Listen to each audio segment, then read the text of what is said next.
Stephanie, flames still shooting up from the building. Did you just see that? It's unbelievable. Like I said, I mean, it'll kind of die down and you just see a whole bunch of smoke, and then all of a sudden the flames will just shoot back out of that roof. It's showing just how difficult it is to get this fire under control. The firefighters still trying to battle this from the outside. About 4 to 5 ladders still extended into the air trying to fight it from above.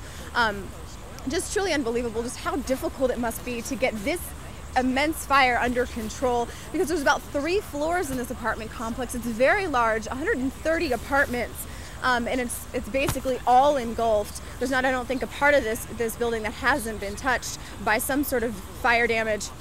Now, as far as the people that are being displaced, there's about hundreds of people in those 130 apartments that are without a home tonight, without their belongings.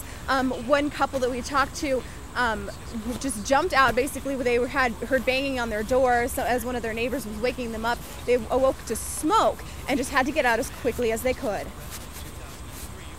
It's just amazing seeing all the smoke, and so I went out my window because I think of the smoke in the hallway, so just went out that way.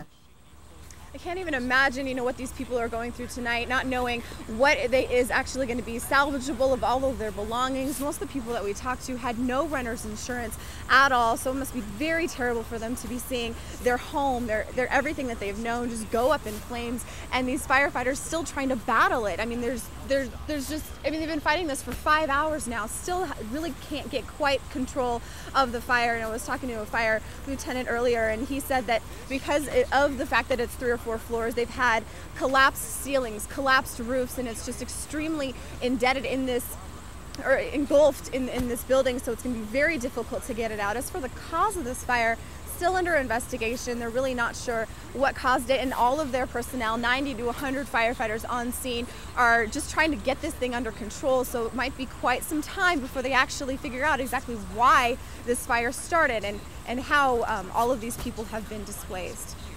Kim and Jeff? All right, such a frightening ordeal. You've heard stories of people actually having to jump out of because of it.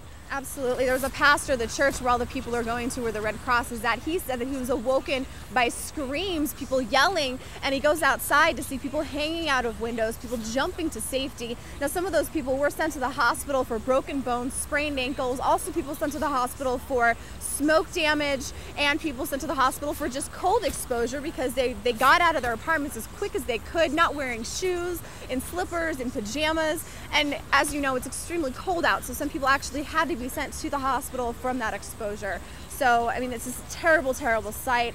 Unbelievable fire. People saying that it's one of the largest that they've seen in many years.